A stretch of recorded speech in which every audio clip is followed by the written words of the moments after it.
家人们，老旧的家电外壳老化变黄，应该怎么处理呢？今天我就来对这台2008年生产的空调进行翻新，一起来看看吧。请记住它现在对样子。首先，我们用清洗机把空调表面的灰尘里里外外给它清洗干净，以便于接下来的工序能够顺利完成。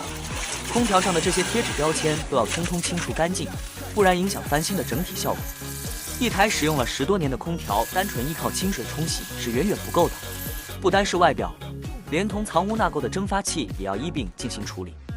家用空调上的污渍最常见的就是落尘和抽烟留下的烟渍，这里我们用到了机头水，均匀喷洒一遍之后，让药水稍作停留，再将空调表面整体擦拭干净，这样去污效果更好。然后用清水冲洗干净。现在空调表面还是很黄，接下来我们又用到了塑料除黄剂。首先我们先均匀地喷洒一遍，然后把纸巾铺在需要去黄的部位。为什么要用纸巾呢？是因为纸巾能有效地吸湿，药水喷在纸巾上能更长时间停留在塑料表面，去黄效果更好。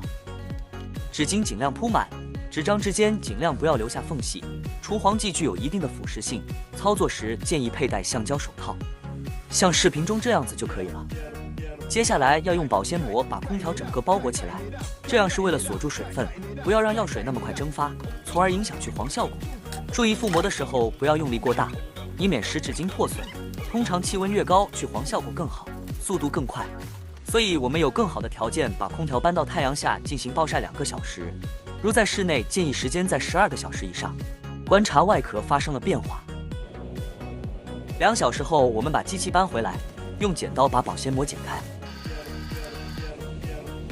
最后，我们用清洗机把残留的药水冲洗干净。接下来就是见证奇迹的时刻。怎么样，家人们，效果是不是很哇塞呢？你 get 到了吗？